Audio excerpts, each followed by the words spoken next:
Our final speaker for this session is Giorgos Gkiouzepas. He is an environmental scientist with a special interest in environmental politics and sociology, and he is currently a postdoctoral researcher in political sciences, focusing on grassroots environmental movements and unequal ecological exchange. Okay, thank you, Lydia. Thank you for the introduction, and thank you for the invitation. I thought that I had everything figured out yesterday, and then the last session came, and I realized that there are a lot of common issues that were raised yesterday. So this is the bad news. There's going to be some overlap with what I'm about to talk today.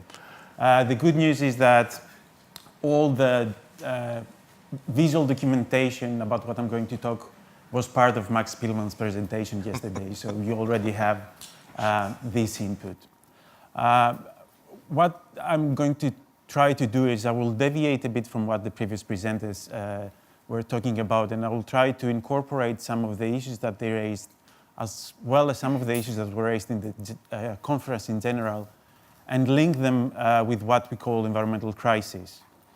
And I will try to do it by using an idea of an environmental sociologist, John Nuri, who in one of his books proposed plausible futures depending of how humanity is going to answer to two important issues, namely climate change and the diminishing reserves of fossil fuels. And I will try to do it not in the typical way that environmental scientists and environmentalists do, so like creating guilt and being didactic. But I'm not sure that I will manage to do it. But I wanted to start I wanted to start by debunking a scenario that is very persistent, and this is the techno-optimistic scenario that we shouldn't care about what happens into Earth, because at some point we're going to be able to have the technology to colonize other planets. And this is encapsulated in the movie Interstellar, where, spoiler alert, actually, like, humanity is saved from a decaying planet by moving to another, colonizing another planet. But I think this has a fundamental flaw, and this is like, if we do have the knowledge, the deep knowledge, to recreate a system that supports life for such a long period, and like for it being able to be autonomous, then why wouldn't we use this kind of knowledge to create a sustainable social system here on Earth? But techno-optimism has a lot of faces, and like the most common phase that we have today is that we're going to have hydrogen technology and nuclear fusion coming, and we'll have abundant energy with low carbon emissions, and we will be able to have these mega cities that we have today without changing anything in our lifestyles, continue this high mobility that we have. But most probably this future is not going to come, because we haven't invested enough and fast enough to these technologies, and they will probably not kick in before we feel the consequences from climate change and diminishing fossil fuels. And even if it does, then we would have to deal with all the issues that, like, Kostis Pieros discussed yesterday, and Max Spielmann also discussed yesterday.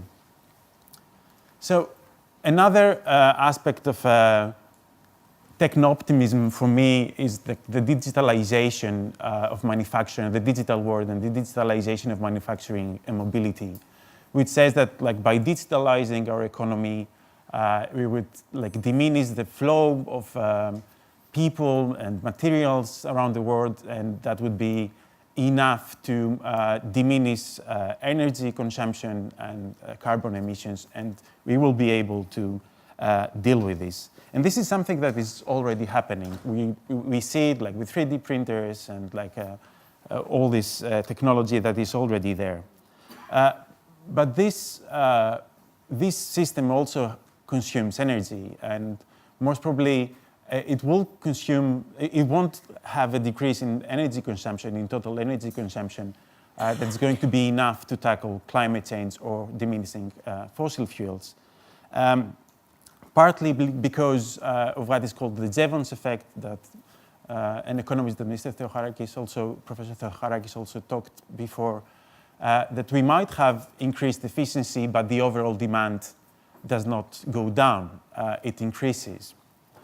But there is another issue in this kind of society, it's like digitalized society, and it's like the open door, the door that opens to surveillance, so from like state and non-state institutions. So like the possible creation of an Orwellian society on steroids that we also kind of live today. So if this don't work, then what? Then probably we are talking about a disaster, and we were talking about most probably the most plausible future right now if we take into account the recent political developments in the US, but also the developments in the EU, where climate change is not so high the agenda anymore. And we are talking about much stronger conflicts about oil. We already have them, but they will probably won't be able to be contained in a part of the world, but they will go to a much greater extent all over. And probably because of the way that warfare is conducted today, this would lead to gated production and gated communities where the super rich will live, and vast areas where we won't be able to keep our social system because we won't have the energy to keep the infrastructure that supports the social system.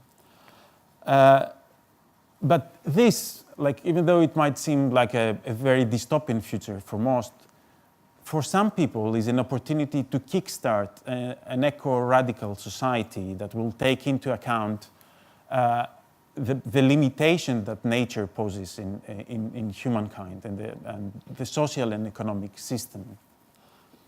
So if we don't want to go towards to this direction, then what can we do? And I think that what can we do is actually try to go to a low carbon society, to actually actively try to contract the economy and converge the differences between the global north and the global south, but also the 99 and 1% in a local scale. And if we go towards this direction, then we have a lot of things that we can learn from Cuba, for example, that managed to deal with a contracting economy after the collapse of the Soviet Union without keeping some standards in the welfare of its citizens, especially if we take into account what happened in the former communist countries. So what we are talking here is localized communities with low movement, urban gardening, biking for commuting, and low-tech, labor-intensive societies. And also societies that will bring, again, back the commons as an organization of the production and organization of the economy. And this, and probably vegan meals, so vegans will be happy to in this setting.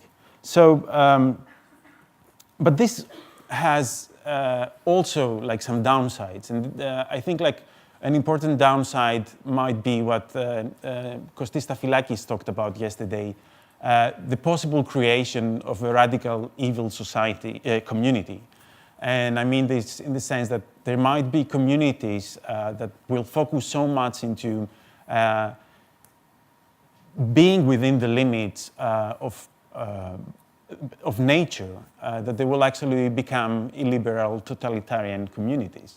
So we should think about this as well.